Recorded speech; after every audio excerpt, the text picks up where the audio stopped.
Hi అండి. మా బాబుకైతే lunch బాక్స్‌లోకి అయితే ఎగ్ కర్రీ చేశాను. నేను మా బాబుకి ఓన్లీ పచ్చిమిర్చితోనే కర్రీస్ అయితే చేస్తూ ఉంటానండి. కారం కన్నా పచ్చిమిర్చి హెల్తీ అంటారు. అందుకని నేను పచ్చిమిర్చితోనే మాక్సిమం ట్రై చేస్తాను మా బాబుకి అన్నీ కూడా. ఒకవేళ కారం వెయ్యాలి అంటే మా బాబుకి, మాకు కలిపి మొత్తం చేసేయాలి అని అంటే మాక్సిమం అలాగే చేసేస్తాను. కానీ ఒక్కొక్కసారి చెయ్యననమాట. చెయ్యనప్పుడు ఇలా చేస్తాను. ఒకవేళ చేయాల్సొస్తే అందరికి కలిపి ఒక దాంట్లోనే చేయాల్సొస్తే ఫస్ట్ మిర్చితో బ్యాలెన్స్ చేసేస్తానండి కర్రీని.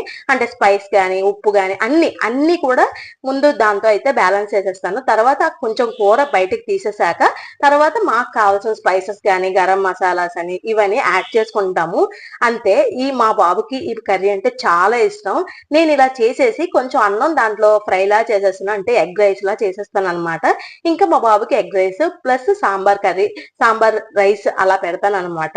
ఈ వీడియో ఎవరికైనా నచ్చితే please do like, share and subscribe to Pavani official channel. అంతే ఈ వీడియో. By by.